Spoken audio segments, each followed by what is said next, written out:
Bismillahirrahmanirrahim. Tulisan yang paling kecil itu namanya huruf. Jadi huruf contohnya yaitu A, B, C, D dan seterusnya. Itu dalam bahasa Indonesia namanya huruf. Dalam bahasa Arab itu namanya huruf. Jadi contohnya huruf yaitu alif, ba, ta dan seterusnya. Itulah namanya huruf.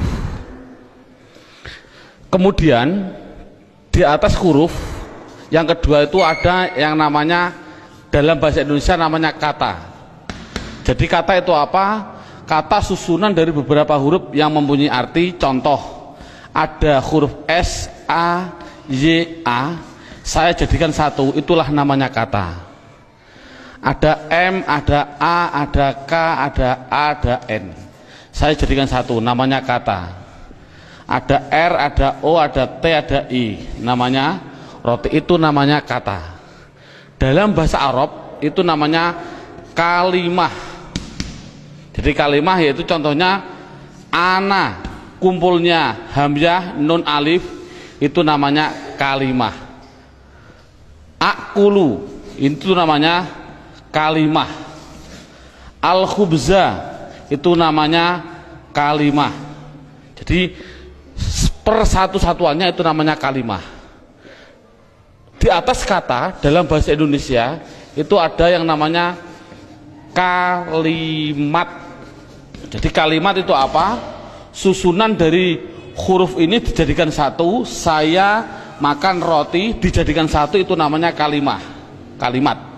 Dalam bahasa Arab itu ada yang mengatakan kalam, ada yang mengatakan kalim, ada yang mengatakan kaul, terserah.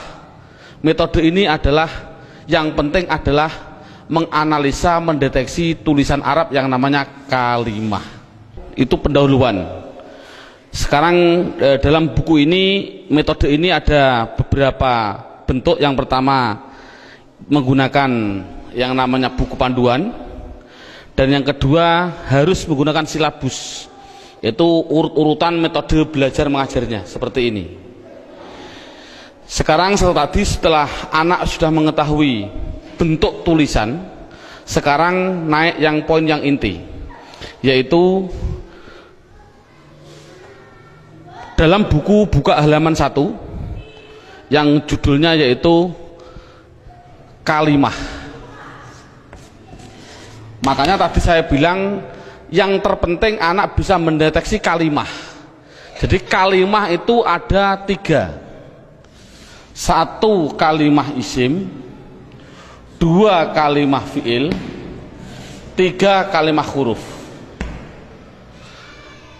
Anak dikasih suatu gambaran bahwasannya tulisan dalam Al-Quran di dunia, di Quran khususnya, itu ratusan ribu.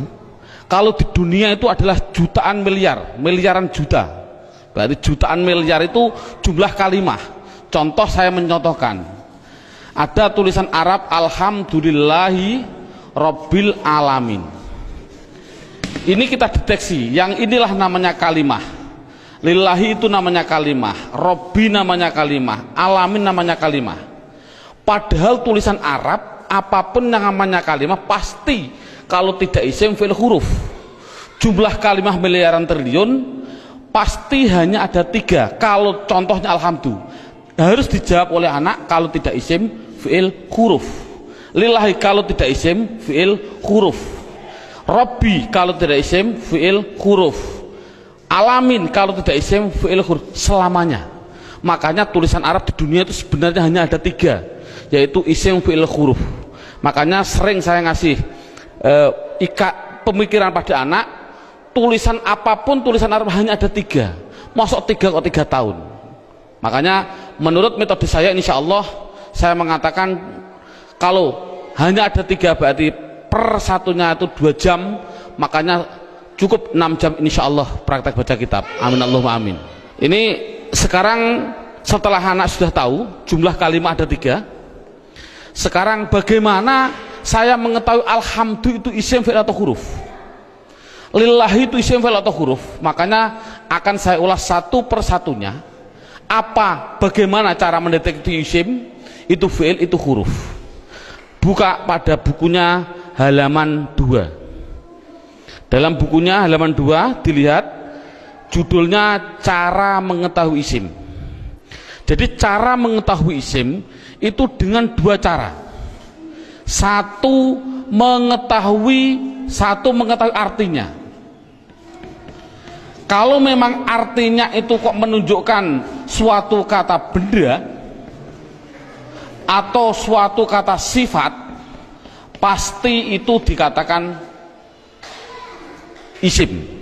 Jadi isim itu kalau tahu artinya itu menunjukkan benda atau menunjukkan suatu sifat, pasti isim. Sama dengan fi'il nanti juga sama, cara mengetahuinya fi'il dengan 2 cara sama. Satu mengetahui artinya. Kalau memang artinya menunjukkan suatu kata kerja, itu pasti fi'il. Nah di dunia ini kan hanya ada 3. Pasti kalau tidak kata benda, kata sifat, kata kerja. Saya contohkan, duduk itu kerja atau apa? Jawab saja, anak dites. Contoh saya bilang, duduk, isim, fi'il atau huruf? Anak akan jawab, fi'il, karena artinya kerja. Saya contohkan lagi, ada tulisan Arab, mim, sin, jim, dal. Ini tulisan Arab. Kalau tulisan Arab harus dijawab, lafal mim, sin, jim, dal, ini isim, fi'il atau huruf? Anak pasti akan menjawab, isim. Tahu kok isim? Karena artinya menunjukkan suatu benda. Ini berarti kan sudah bisa anak. Saya contohkan lagi. Saya bilang ada tulisan Arab, coba anak-anak lafal Arab ini jawab dengan 3 kategori, isim, fi'il atau huruf. Ini saya contohkan, mim, dal, ro, sin, ta. Artinya madrasah. Harus dijawab isim, fi'il atau huruf. Anak pasti akan menjawab itu isim. Tahu kok isim? Karena artinya benda. Oh 100. Jadi kalau ada apapun artinya benda atau sifat, contohnya Allahu Akbar, saya menerjemah Akbar itu artinya agung atau mulia. Ini agung itu kan suatu sifat, otomatis Akbar ini harus dijawab. Akbar itu isim, fi'il atau huruf? Anak akan jawab Akbar pasti isim. Tahu kok isim? Karena artinya itu suatu sifat. Jadi kesimpulannya adalah anak bisa mendeteksi, pertama mendeteksi isim, fi'il, huruf dari artinya. Kalau memang artinya benda atau sifat berarti isim, kalau artinya kerja berarti kalimah fi'il. Pertanyaan selanjutnya, Pak, tulisan Arab katanya miliaran triliun, di Al-Quran ada 700-an ribu. Bagaimana saya mengetahui itu isim, itu fi'il, itu huruf, padahal saya tidak tahu artinya? Oh, kalau tidak tahu artinya, lihat buku panduannya, yaitu lihat halaman 3. Dalam buku halaman 3 judulnya adalah mengetahui tanda-tanda kalimah isim. 1, kalau tidak tahu artinya, 1 harus mengetahui tanda-tandanya. Tanda-tandanya isim. Yang dimaksud tanda-tandanya adalah tanda-tandanya isim. Apa tanda-tandanya isim? Buku halaman 3, 1 yaitu dimasuki tanwin. Tanwin itu berarti baik tanwin dhammah, tanwin fathah, tanwin kasroh. Saya contohkan, hasibun, isim, fi'il atau huruf? Isim. Tahu kok isim? Karena ada tanwin. Untuk anak kecil mungkin kelas 5 diniyah, tanwin itu pasti di belakang. Tulis saja, disuruh di belakang. Bukunya tambah situ silahkan. Yang penting tanwin pasti di belakang. Baik tanwin dhammah, tanwin kasroh, tanwin fathah. Saya contohkan, hasibun. Ini tulisan Arab, harus dijawab isim, fi'il atau huruf? Artinya apa? Saya nggak tahu. Kalau tidak tahu, ini harus dijawab isim. Mengapa ke isim? Karena ada tanwinnya. Saya menulis lagi, sohi bin, isim, fi'il atau huruf? Isim. Tahu kok isim? Karena ada tanwinnya. Berarti anak sudah bisa mendeteksi, yaitu tanda-tanda yang pertama kalimah isim, yaitu dimasuki tanwin. Sekarang yang nomor 2, Tanda-tanda isim yang nomor 2 itu kalau ada tulisan Arab depannya dikasih al, makanya dalam bukunya hanya dimasuki al, garis miring di depan. Jadi kalau ada tulisan Arab depannya ada alif dan lam, pasti itu isim. Contoh, alhamdu, harus dijawab isim fi'il atau huruf, jawabnya adalah isim. Tahu kok isim? Karena dimasuki al. Ar-Rahim, isim fi'il atau huruf, isim. Tahu kok isim? Karena ada al. Dan seterusnya. Sekarang yang ketiga, tanda-tanda isim yang ketiga yaitu dimasuki yang namanya huruf jar. Huruf jar itu apa sih? Huruf jar itu adalah tertentu, lafalnya tertentu, yaitu ada tulisan itu berupa apa? Min, ila, an, ala, dan seterusnya. Di dalam buku sudah ada.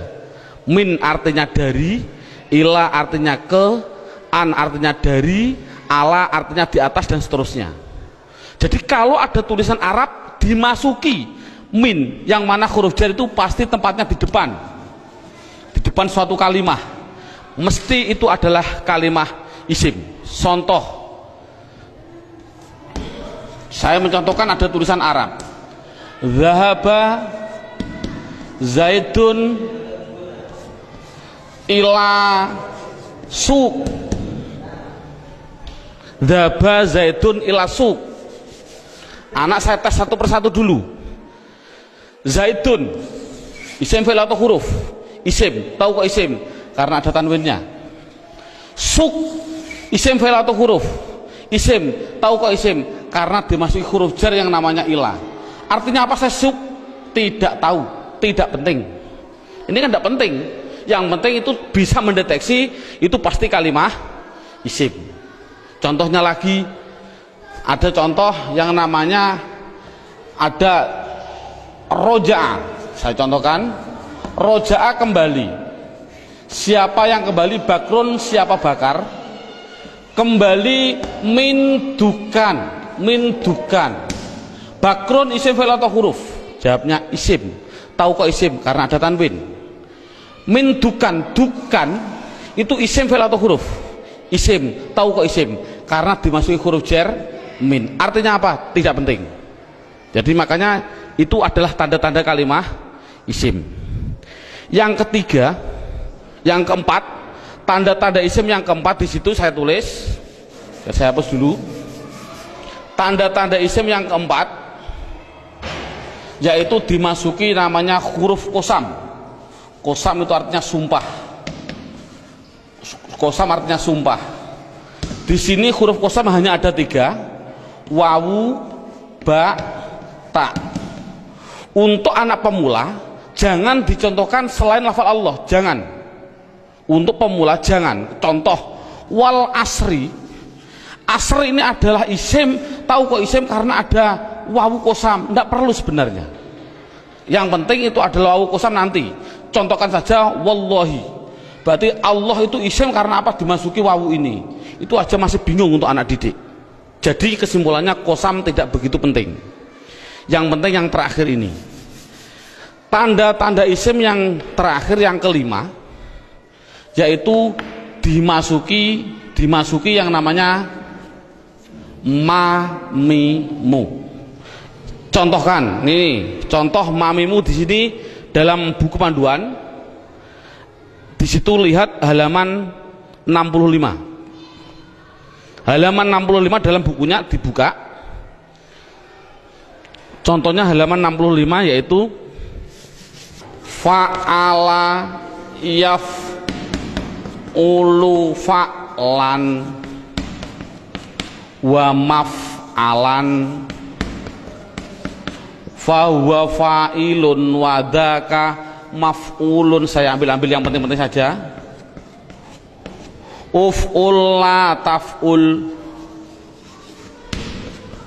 maf'alun 2 kali ini, maf'alun mif'alun.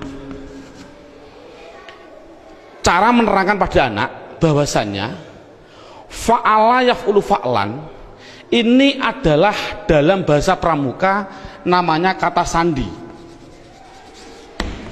Kalau dalam bahasa komputer namanya keyword atau password, katakan saja password. Passwordnya itu apa? Itu namanya fa'ala. Karena apa? Fa'ala itu adalah hitungan hanya ada 3, 1, 2, 3. Artinya tulisan Arab di dunia, saya tadi bilang miliaran triliun, itu pasti dari 3 kata dasar. Saya bilang contoh, memukul, doroba, ini namanya 1, 2, 3. Duduk, jalasa, 1, 2, 3.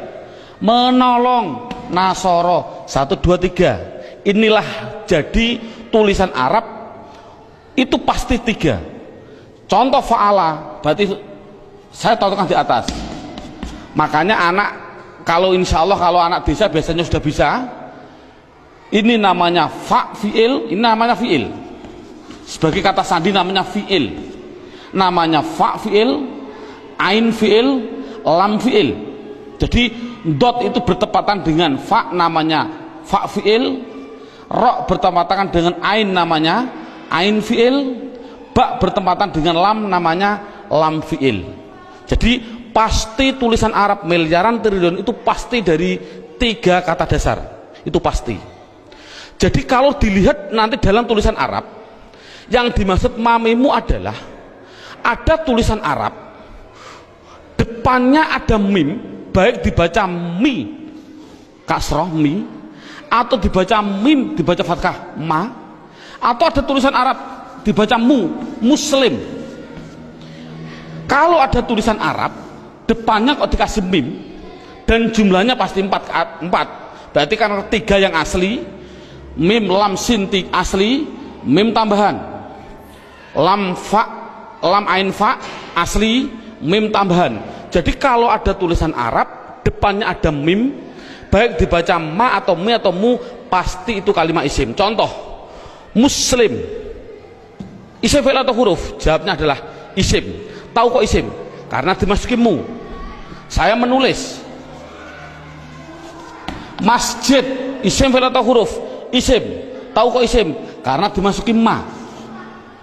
Dan seterusnya. Saya bilang madrasah, isim fi'il atau huruf? Isim. Tahu kok isim? Karena dimasuki ma. Jadi tulisan Arab kalau ada mim dibaca baik fathah, kasroh, dumah, itu pasti kalimah isim. Sekarang saya tambah sedikit suatu pengenalan. Kalau ada tulisan Arab,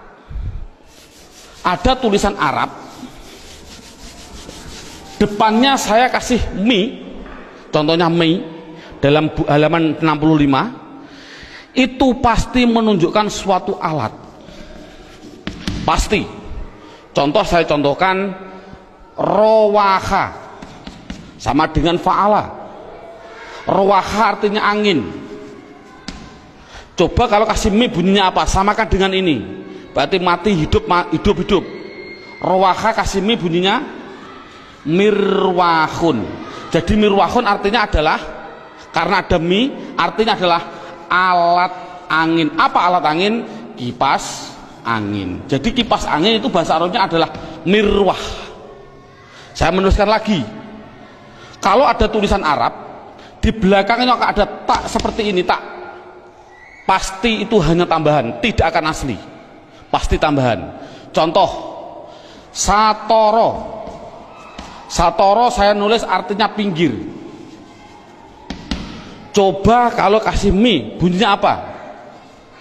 Mistorun. Tapi tak ada masalah lah.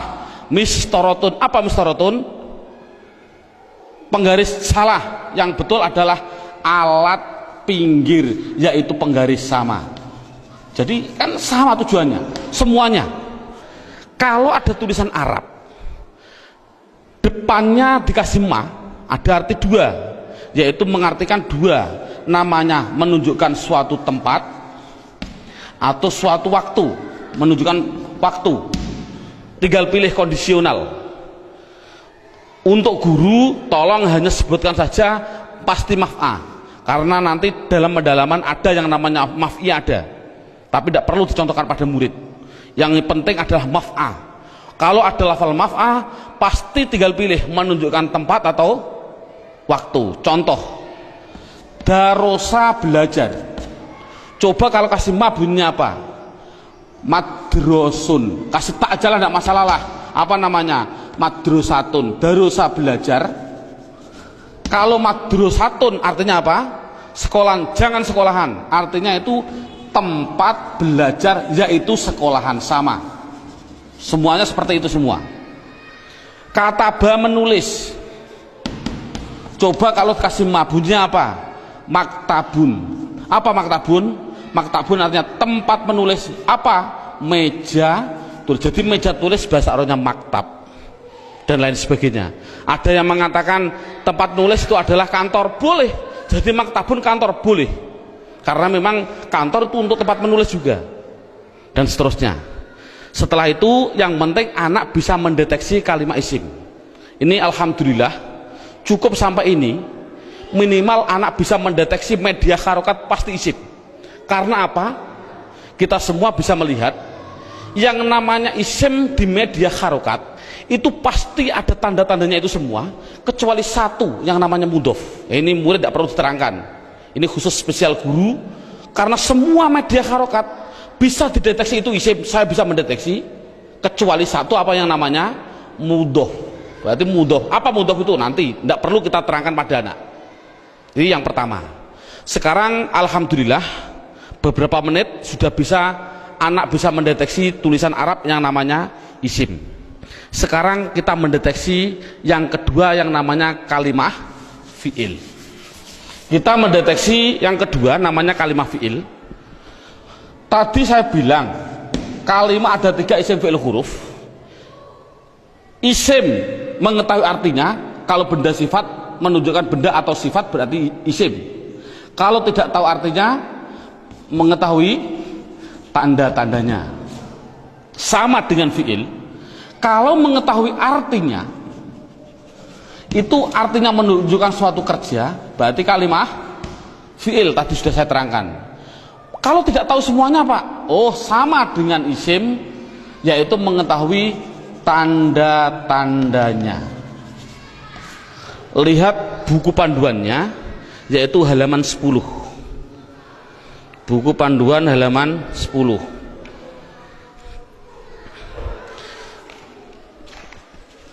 Tanda-tanda kalimat isim. 1 dimasuki kot. Di situ saya 1 dimasuki kot. Dimasuki kot. Saya menulis, saya biar anak, karena anak kecil mungkin biar jelas, saya suruh di depan. Tempatnya itu di depan. Jadi kalau ada tulisan Arab kok ada depannya ada lafal kot, pasti setelahnya itu fi'il. Contoh, saya mencontohkan Allahu Akbar, Allahu Akbar, qad qomatis sholah, qad qomatis sholah. Ini adalah lafal kot. Koma itu mau tidak mau harus saya jawab itu kalimat fi'il. Tahu kok fi'il? Karena dia dimasuki kot. Ini kan paling mudah. Jadi kalau ada dimasuki kot itu namanya kalimah fi'il. Apa artinya koma? Tidak penting. Yang penting tahu itu adalah fi'il. Tanda-tanda yang kedua yaitu dimasuki yang namanya sin. Tolong lafal sin tidak usah diterangkan. Karena apa kok menerangkan? Wong saya menerangkan fi'il saja belum tahu, saya contohkan lafal sayaqulus sufaha. Yaqulu itu adalah fi'il, karena apa? Dimasuki sin, tidak akan mungkin paham anak. Makanya sin adalah ditinggal dulu, karena dia belum bisa mendeteksi semuanya. Jadi sin saya tinggal. Tanda-tanda fi'il yang ketiga yaitu dimasuki yang namanya saufa. Dimasuki yang namanya saufa. Tulis saja sama, sin ya di depan, saufa ya di depan, sama. Contoh yang biasa yang sering didengarkan oleh anak, contoh saya bilang kala saufata lamun, tak lamun itu pasti saya mengatakan fi'il. Karena apa? Karena dimasuki saufa. Artinya apa? Tidak penting, karena sudah tahu itu artinya saufa. Saufa itu masuk pada kalimat tadi mesti kalimat fi'il. Ini paling mudah. Yang terakhir tanda-tanda fiil yaitu dimasuki yang namanya taknis. Saya suruh menambahi pada anak. Taknis itu saya bilang, saya tulis di belakang, tempatnya itu di belakang, dan berupa tak seperti ini yang mati. Orang Jawa bilang tak perahu lah. Jadi tak perahu. Nek ono tak perahu seperti itu pasti itu namanya kalimah fiil. Contohnya ini. Qad qomat as-shalah, aslinya itu adalah koma, itu fiil dengan dua tanda-tanda. Satu dimasuki qad, dua dimasuki ini tak, ini di belakang masuk pada kalimat ini. Jadi ada dua tanda-tanda. Coba sholat, isim fi'il atau huruf? Isim. Tahu kok isim? Karena ada al. Oh mudah. Namun sekali lagi ini mulai metode saya adalah nanti menggunakan yang namanya metode hantu. Ini contohnya. Al ini adalah alif dan lam. Yang namanya alif itu pasti mati. Yang namanya alif pasti mati. Ada mati ketemu mati, itu namanya hantu. Saya tulis mati ketemu mati namanya apa? Hantu. Orang Arab tidak senang hantu. Akhirnya biar ini hidup, akhirnya dikasih biar berdoa. Bunyi apa? Qad qomatis shalah. Bukan qad qomat shalah lagi, tapi qad qomatis shalah. Saya contohkan lagi. Lafal min ketemu masjid. Bunyinya apa? Min al masjid, tidak boleh karena ini ada alif mati ketemu mati namanya hantu, tidak boleh, harus dihidupkan biar berdoa, bunyinya minal masjidi. Contoh lagi, an ketemu madrasah, bunyinya apa? Anil. Kok bisa anil? Oh karena ada mati ketemu mati namanya hantu.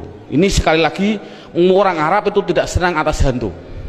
Kesimpulannya adalah berapa menit mulai pertama dan sekarang ini anak sudah bisa mendeteksi media harokat yang namanya isim dan fiil. Alhamdulillah dengan beberapa menit anak sudah bisa mendeteksi namanya media harokat isim atau fiil. Karena apa? Huruf itu hanya huruf jar. Katakan saja huruf jar. Ada huruf li taukid dan sebagainya, itu tidak penting.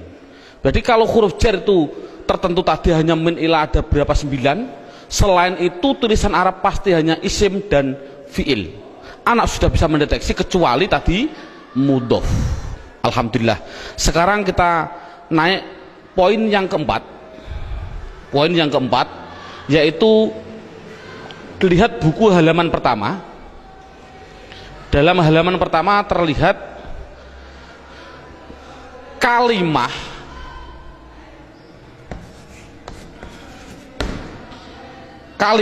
isim, fiil, huruf. Ini ada gambar kalimah pasti butuh kepada yang namanya, ini garis horizontal namanya perlu. Dalam bahasa Indonesia namanya perlu, bahasa Indonesianya orang Jawa namanya butuh. Butuh itu kemarin saya dari Sumatera, butuh itu artinya sama seperti di orang Kalimantan zakar. Naudzubillah, mohon maaf sekali bahasa kasar perlu. Berarti kalimah itu pasti memerlukan yang namanya i'rab. Halaman pertama dilihat, i'rab itu ada 4. Satu namanya i'rab rofa, 2 namanya i'rab nasab, 3 namanya i'rab jar, yang keempat yaitu namanya i'rab jazm. Jadi kalimah itu pasti memerlukan yang namanya i'rab. Padahal i'rab ada 4, rofa, nasab, jar, jazm. Dan perlu diketahui kalimah isim itu butuhnya hanya butuh 3, bukan 4. Fi'il butuhnya yaitu 3, bukan 4. Huruf, sementara huruf tidak butuh. Jadi yang butuh i'rab itu yaitu khusus yang namanya kalimah isim dan kalimah fiil. Apa i'rab itu nanti saya terangkan. Yang penting isim itu butuh 3. Apa namanya? Dan perlu ditulis dulu. Anak harus digarisbawahi. Rofa pasti domah. Dibilang pasti. Karena pengalaman saya pada waktu kecil, Pak Guru menerangkan rofa yaitu domah, wawu, alif, nun. Itu saya juga bingung. Makanya saya melihat dalam jurumiyah ada namanya alamat asli, menunjukkan bahwasanya anak, saya punya insting, oh berarti mengapa musonaf kok mengatakan asli domah, inilah mungkin metode saya harus mengikuti seperti ini. Jadi setiap anak pastikan yang namanya rofa pasti domah, yang namanya nasab pasti fathah, yang namanya jer pasti kasroh, yang namanya jazm pasti sukun. Dipastikan dulu. Jadi kalau sekarang kita lanjutkan, yang butuh i'rab itu adalah isim butuh 3. Apa-apa? Isim butuhnya yaitu rofa, nasab, jer. Ini kebutuhan isim. Jadi isim butuhnya hanya 3: rofa, domah, nasab, fathah, jer, kasroh. Tidak butuh kepada jazm, tidak butuh. Ini penting. Adapun yang fi'il butuh 3. Fi'il butuh 3. Apa-apa? Rofa, nasab, dan jazm. Tidak butuh kepada yang namanya jer. Ini anak harus tidak perlulah kita terlalu ngasih pertanyaan terbulak-balik. Contoh, isim i'rab apa yang khusus masuk pada fi'il, i'rab apa yang tidak boleh masuk pada fi'il, tidak perlulah. Yang penting minimal pertama kali tolong ditekankan isim. Fi'il aja tidak penting, nanti dulu.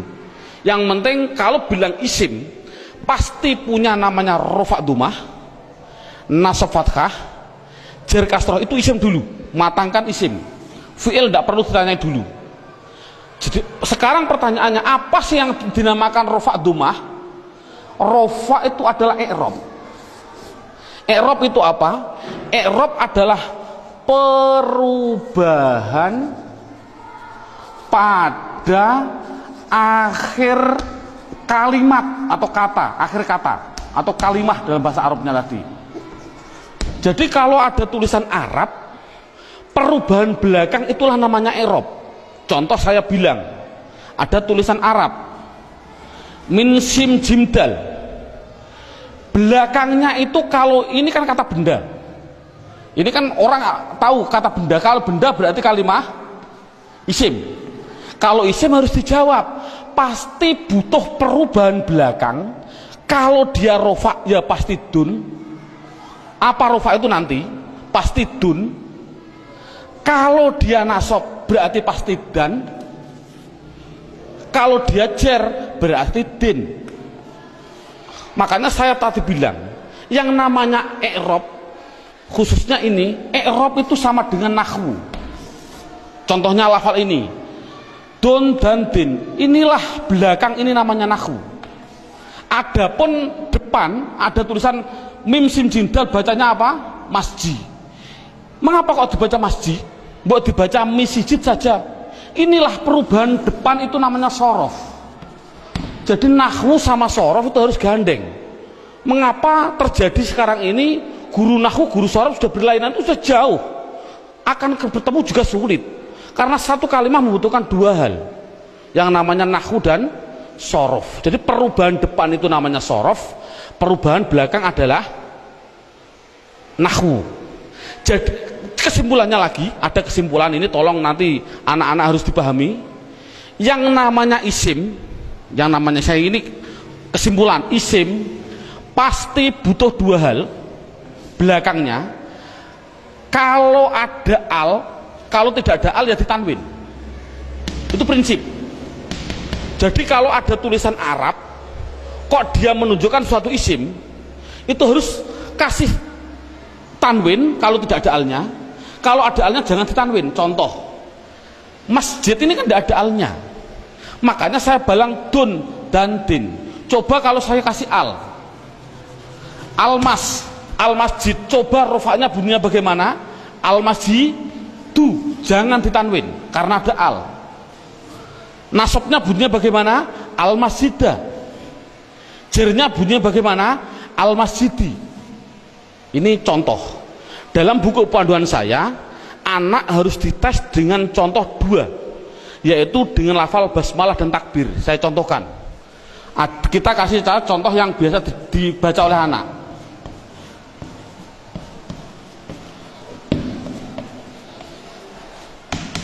Dideteksi dulu isim fi'ilnya.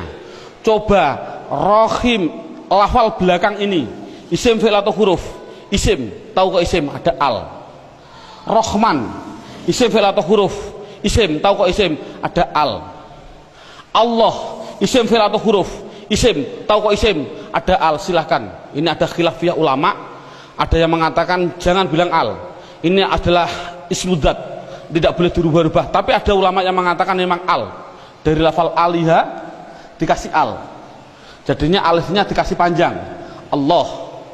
Nggak, untuk anak kecil biarlah itu bilang isim karena ada al, silahkan. Ismi, ini isim, tahu kok isim karena ada huruf jerba. Ini memang sulit, anak pemula memang sulit, nggak begitu penting. Yang penting dikasih tahu ismi isim karena ada huruf jer masuk. Kalau ini mengatakan isim, ini isim karena ada al, ini isim karena ada al, ini isim karena ada al. Coba harokannya gimana? Bismi, loh, saya baca kasroh, berarti dia menunjukkan rufa nasab atau jer? Jer, karena kasroh. Oh 100. Bismillahi, saya kasri hi, berarti di kasroh. Isim ada kasroh. Oh masuk karena dia jer berarti. Mengapa kok jer? Oh nanti, belum waktunya. Bismillahirrohmani, mengapa saya bilang nih? Rufa nasab atau jer? Jer. Oh 100. Teruskan. Bismillahirrahmanirrahim. Pasti anak jawab khim. Jawab saja mustahil. Karena sukun itu miliknya fi'il. Ini kan sukun. Sukun itu adalah miliknya kalimah. Sukun itu miliknya kalimah fi'il. Padahal ini isim. Berarti ini milik isim, tidak boleh. Jadi salah, ada tulisan Arab Bismillahirrahmanirrahim, mimnya kok disukun, salah. Mestinya itu kalau dia isim, kalau tidak rohimu ya rohimah ya rohimi, pasti itu. Oh kebetulan di dalam Al-Quran tulisannya adalah mi, ya berarti jer. Dari mana kok jer? Yang penting dia kasroh itu jer. Mengapa kok dibaca jer? Oh nanti belum masanya. Yang penting dia bisa mendeteksi itu isim, rofa nasab atau jer. Ini kan anak sudah lumayan. Dengan berarti gambaran rohim ini adalah menggambarkan anak biar tahu, oh isim tidak boleh ditanwin. Loh kok disukun pak? Oh tidak boleh ditanwin, maaf, disukun. Mengapa sukun pak? Karena wakof. Saya contohkan lagi. Dua contoh. Lafal Allahu Akbar. Allahu Akbar. Orang bilang akbar disukun. Saya jawab salah. Mengapa salah? Tadi saya bilang akbar itu adalah sifat. Yang namanya sifat itu pasti isim. Yang namanya isim tidak mungkin dia disukun. Di dalam tulisannya kalau begini. Karena apa? Sifat isim tidak boleh sukun. Karena sukun itu miliknya fi'il. Kalau isim itu pasti kalau tidak ru ya ro ya ri. Mengapa tidak ditanwin? Nanti. Yang jelas ini contoh Allahu Akbar. Allah isim, tahu kok isim ada al. Rofa nasab atau jer? Rofa, tahu kok rofa karena dumah. Akbar yang betul adalah akbaru. Jadi mengapa kok dibilang bar? Karena wakof. Kalau nulis adalah ru yang betul. Makanya sering saya kasih pertanyaan, bagaimana hukumnya ada orang sholat bilang Allahu Akbaru, sah nggak? Jawabnya adalah sah karena nakunya seperti itu. Namun yang terbaik memang adalah wakof. Seperti ini. Bismillahirrahmanirrahim karena wakof. Jadi intinya adalah yang namanya i'rab ada 4 rofa nasab jar jazm. Khusus kita tekankan pada isim. Yang namanya isim belakangnya pasti rofa dumah, nasab fathah, jar kasroh. Itu kesimpulannya. Sekarang silabusnya poin yang kelima, judulnya yaitu pendalaman isim. Buka halaman 1. sama halaman 1, yaitu lihat halaman 1, isim dibagi 2. Ada yang namanya isim mabni, ada yang namanya isim mu'rab. Sekali lagi, isim mabni dan isim mu'rab dibagi dulu. Apa yang namanya isim mabni? Dalam buku halaman 2 ada. Mabni itu adalah, mabni itu apa? Mabni adalah harokat belakang, harokat belakang itu tetap. Saya tulis tetap. Itulah namanya mabni. Jadi mabni itu apa? Mabni harokat belakang tetap. Mu'rab itu apa? Mu'rab yaitu harokat belakang berubah-ubah. Harokat belakang berubah-ubah. Jadi itu kesimpulannya. Jadi isim harus dibagi 2, isim mabni dan isim mu'rab. Isim mabni belakangnya tetap, isim mu'rab belakangnya berubah-ubah. Isim mabni sekarang diperinci satu persatu. Dalam silabus ada isim mabni, yaitu satu namanya isim domir. Saya tulis satu namanya isim domir. Tolong dalam hal ini anak tidak usah diperdalami. Yang namanya pada waktu pengalaman saya dulu kecil, Pak Guru bilang domir itu ada 2, seperti contoh seperti ini. Domir ada 2, domir baris dan domir mustatir. Baris muttasil ada 2, baris munfasil ada 2, muttasil ada 4, dan domir mustatir ada yang jawas dan ada yang wujub. Ini enggak, dulu saya suruh menghafalkan ini domir saja, itu mungkin 1 bulan. Nah, menurut saya kita ambil yang pokok dulu. Dengan metode ini adalah metode saya bilang domir yang berupa domir baris munfasil rufa, yaitu pendalamannya dalam buku. Lihat halaman buku yaitu dilihat halaman 4. Halaman 4 dilihat judulnya isim domir. Di situ saya tulis yaitu lafal huwa, huma, hum, iya, huma, hunna, anta, antuma, antum, anti, antuma, antunna. Yang terakhir ana, nahnu. Jadi jumlahnya 14. 1, 2, 3, 6, 9, 12, 14, 13, 14. Jadi jumlahnya saya bilang isim domir adalah jumlahnya 14. Contohnya huwa, hum. Yang namanya domir itu adalah kata ganti. Dalam buku huwa itu kata ganti dari siapa? Kata ganti dari dia. Dia siapa?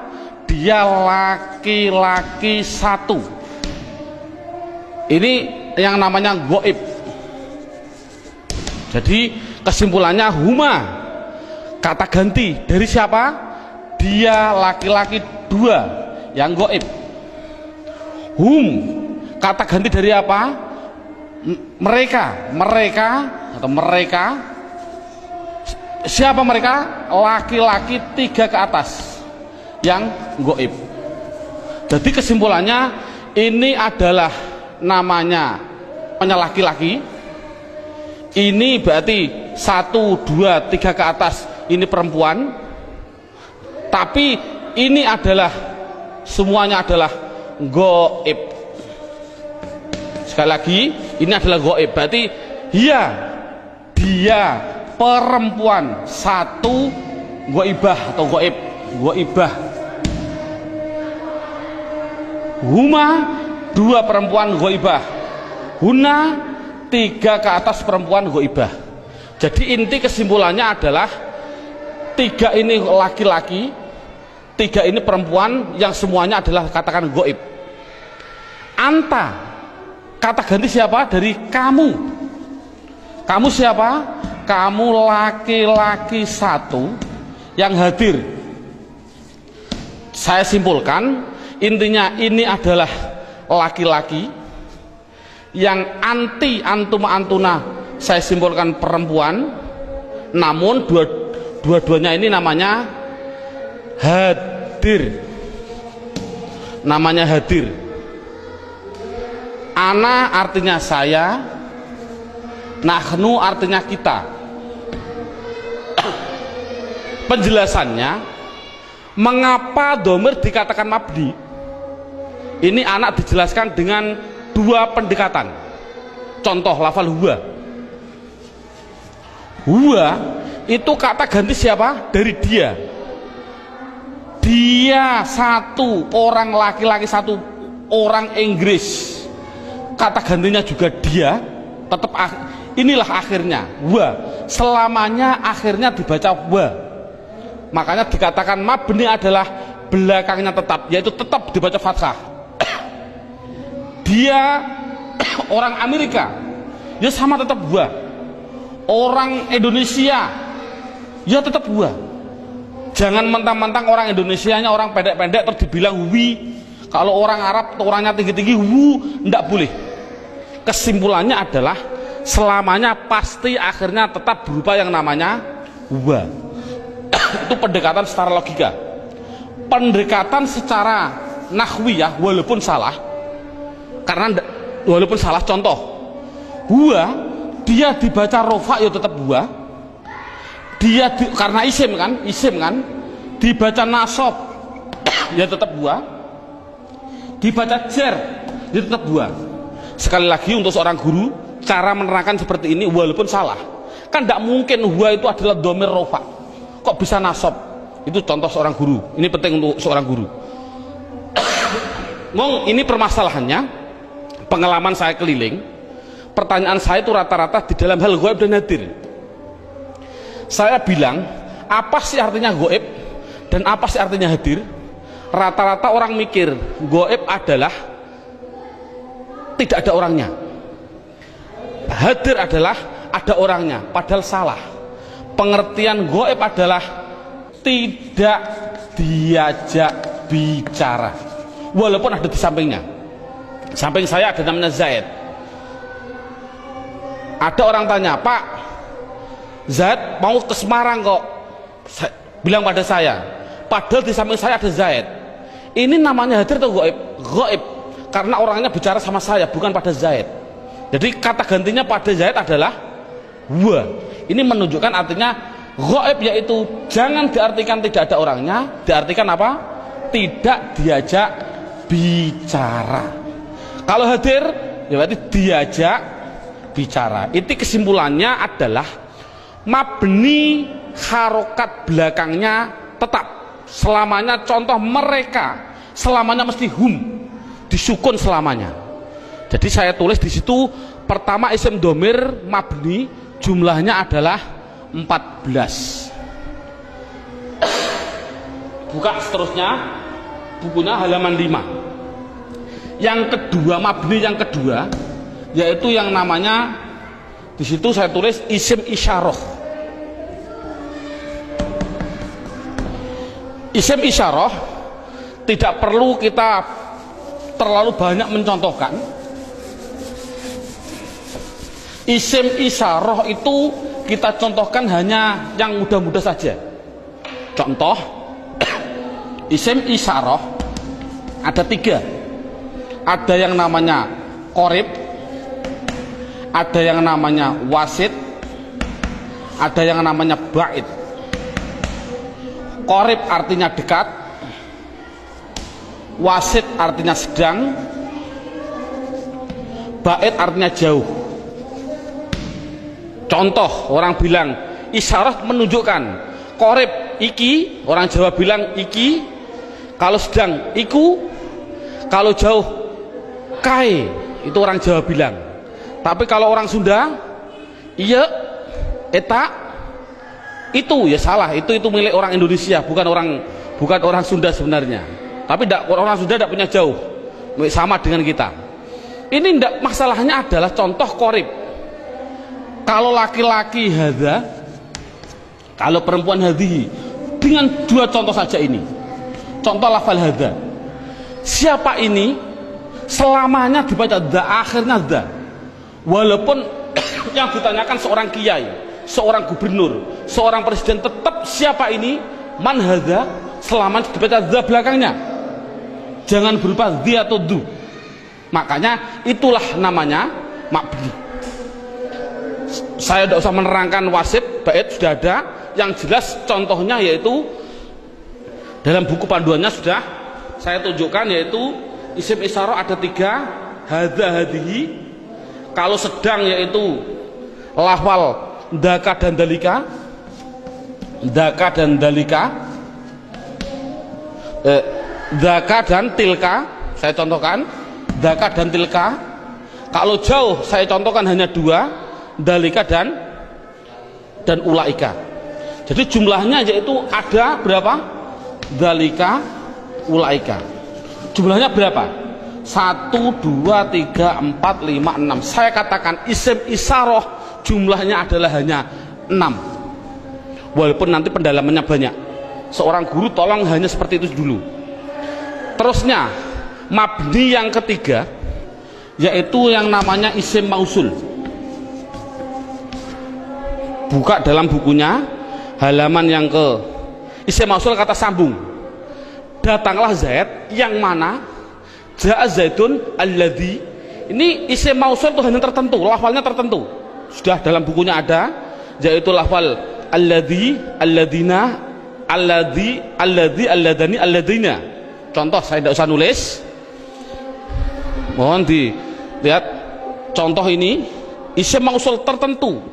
Alladzi, alladani, alladina, allati, allatani, allati. Cukup sebutkan hanya 6 saja, yaitu biar anak hanya tahu isim mausul jumlahnya hanya ada 6. Mabni yang keempat. Mabni yang keempat yaitu yang namanya isim istifham. Istifham. Istifham itu pertanyaan. Di situ saya menulis, tidak usah saya tulis biar waktunya lebih singkat. Yang penting guru bisa menerangkan. Yaitu di situ saya tulis hanya man, mundu, madza, mata, ayana, aina, kaifa, anna, kam, dan ayu. Jumlahnya saya tulis itu hanya 10. Jadi istifham hanya ada 10. Yang keempat, yang ke mabni yang kelima, yaitu namanya isim syarat. Syarat itu apabila, jikalau, andai kata, itu namanya syarat. Saya tulis dalam bukunya biar lebih singkat. Lafalnya tertentu. Man, ma, mahma, mata, ayana, aina, anna, haisuma, kaifama. Jumlahnya yaitu hanya ada 9. Yang terakhir yang nomor 6, yang namanya isim fi'il. Ini loh, namanya isim fi'il. Kadang-kadang orang bingung. Di situ ada isim fi'il madhi, isim fi'il mudhari, isim fi'il amar. Yang penting contohnya saya bilang isim fi'il amar, isim fi'il amar. Contohnya lafal amin, amina. Ini dikatakan dia bukan isim, bukan fi'il. Dikatakan isim fi'il. Mengapa kok isim fi'il? Tidak usah kita, anak tidak usah dikasih jawaban, kasih alasan, tidak usah. Yang penting isim fi'il itu lafalnya tertentu. Lafalnya itu hanya ada 9. Begitu. Berarti anak yang penting tahu. Contohnya seperti ini. Isim fi'il amar yang pertama. Ada yang namanya soh dan seterusnya. Isim fi'il madhi ada 2. Isim fi'il mudhari ada 2. Cukup 9 saja. Inti kesimpulannya, isim mabni itu jumlahnya adalah 14, 6, 6, 10, 9, 9, jumlahnya adalah 54. Padahal tadi saya bilang tulisan Arab yang namanya isim di dunia jumlahnya kalimat isim adalah 1 miliar triliun. Itu jumlahnya tulisan Arab di dunia itu 1 miliar triliun. Kalau isim jumlahnya miliaran triliun dibagi dua, mabni dan mu'rob. Yang namanya mabni yaitu 54, selainnya pasti mu'rob. Kesimpulannya, isim mu'rob adalah yang tidak berupa mabni. Saya mohon maaf untuk seorang ustadz, seorang guru, dulu pada waktu saya masih kelas 1 sanawiyah sudah diajarkan oleh alfiyah, padahal saya belum memahami betul. Saya ditunjukkan contohnya huwa, isim domir. Isim domir huwa itu dikatakan mabni karena apa? Karena yang namanya mabni adalah serupa dengan huruf. Mu'rob tidak serupa dengan huruf. Jadi yang namanya mabni serupa dengan huruf. Serupa di dalam apanya? Ada sibe wat'i, sibe iftikori, sibe, tidak perlulah kita sementara, nanti dulu. Yang penting anak bisa, yang namanya mabni pasti tertentu lafalnya dan dia pasti serupa dengan huruf. Makanya tidak usah kita menjelaskan alasan-alasan dulu, biarlah nanti seorang ustadz kalau dia sudah belajar alfiyah. Ini metode awal.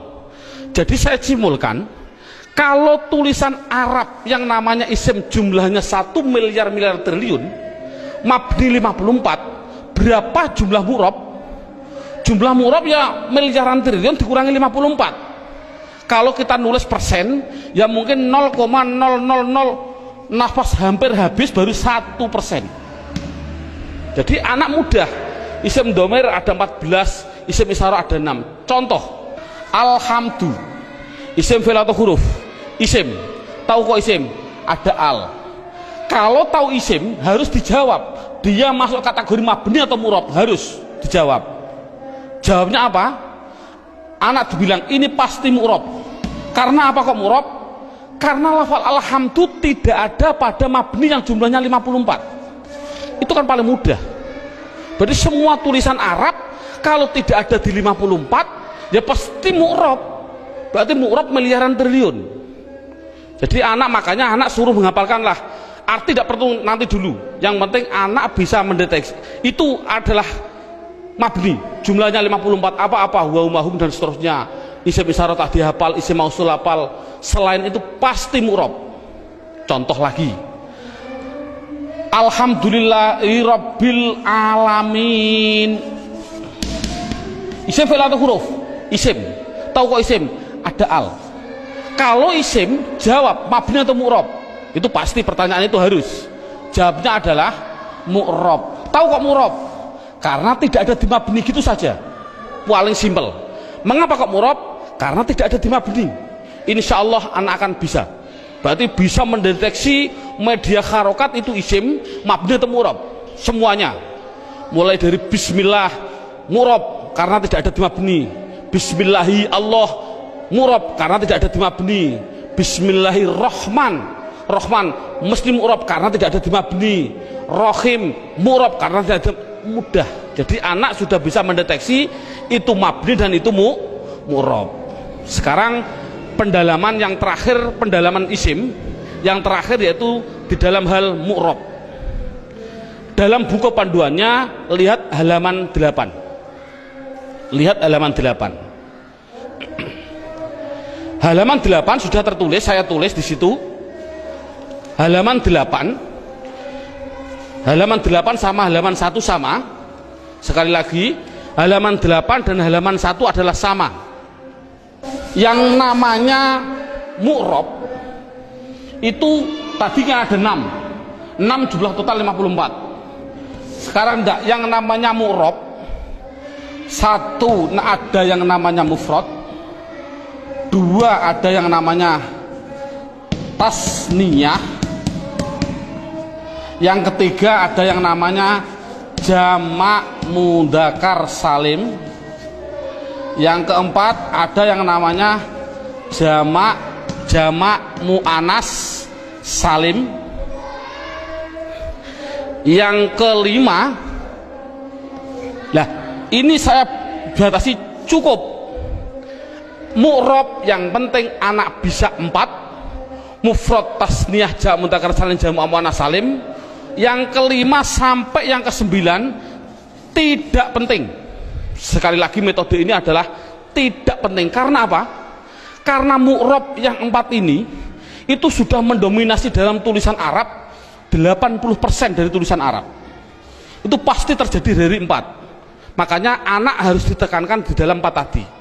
Berarti sekali lagi, mu'rab yang jumlahnya miliaran triliun dikurangi 54 itu harus dimasukkan di antara 4 ini.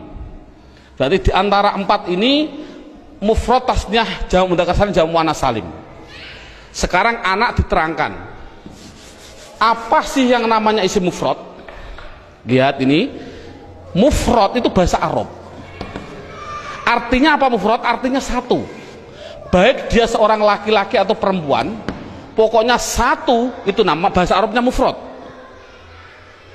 Tasniyah itu bahasa Arab. Apa sih artinya tasniyah? Tasniyah itu artinya 2. Baik dia seorang laki-laki atau perempuan. Yang ketiga namanya jamak mudzakkar salim. Jamak itu artinya banyak, banyak itu artinya 3 ke atas, 3 plus. Mudzakkar artinya laki-laki, salim artinya selamat, berarti laki-laki yang selamat. Ngono selamat cara jani. Yang keempat, jamak muannats salim. Jamak artinya 3 ke atas, muannats artinya perempuan, salim selamat. Jadi sementara anak dites dengan bahasa Jawa atau bahasa Indonesia, disuruh mengarabkan. Contoh saya bilang, coba saya bilang 2 buku itu mufrad atau tasniyah atau jamak mudzakkar salim atau jamak muannats salim? Jawab tasniyah. Tahu kok tasniyah? Karena artinya 2. Saya bilang 5 bakar, mufrad, tasniyah atau jamak mudzakkar atau jamak muannats? Jawab jamak mudzakkar salim. Karena apa? Artinya 5 3 ke atas, zaid adalah, bakar adalah laki-laki. Jadi anak sudah bisa dites dengan bahasa Jawa, disuruh membahasa Arabkan. Contoh sekali lagi, 2 zaid tasniyah, 5 bakar jamak mudzakkar salim, 10 hindun, hindun itu perempuan, jamak muannats salim. Bakar 1 artinya mufrad, Zainab 1 artinya mufrad bahasa Arabnya. Nah, kalau ada tulisan Arab kok tidak berupa mabni yang jumlahnya 54, pasti harus dimasukkan mu'rab. Kalau mu'rab harus dimasukkan di antara 4 ini, harus apa mufrad, apa tasniyah, apa jamak mudzakkar salim, apa jamak muannats salim, pasti harus masuk semua tulisan mu'rab. Contoh, nah ini bagaimana saya mengetahui Pak tulisan Arab itu mufrad, tasniyah, jamak mudzakkar salim, jamak muannats salim? Lihat bukunya halaman 8. Kalau ada tulisan Arab,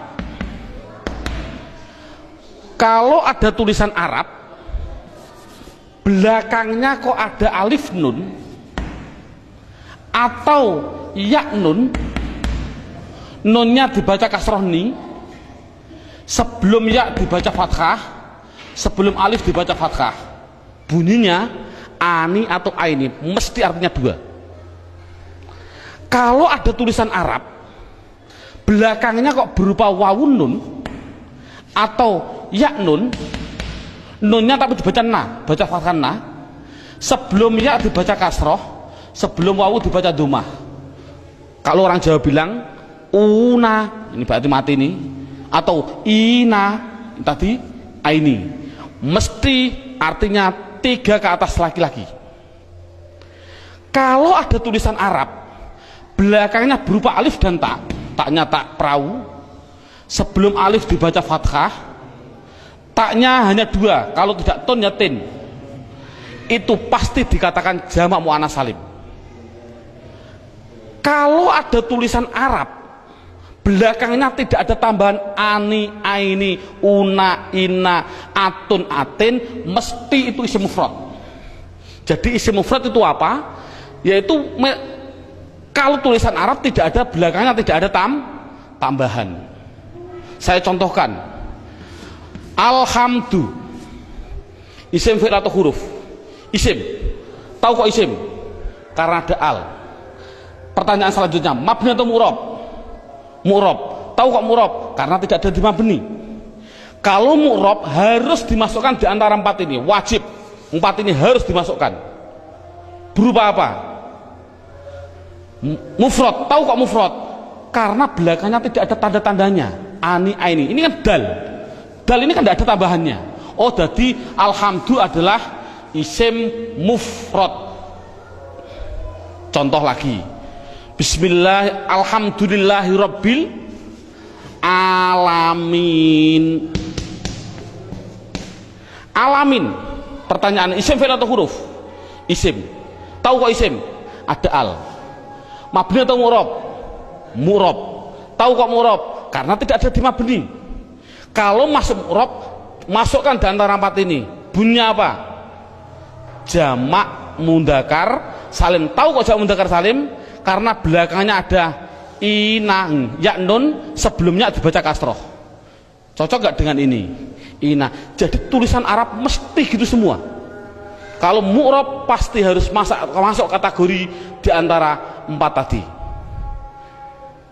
Ini alhamdulillah berapa jam ini anak sudah bisa 100% mendeteksi isim dan mengkategorikan di antara mabni dan mu'rob. Subhanallah, sudah bagus.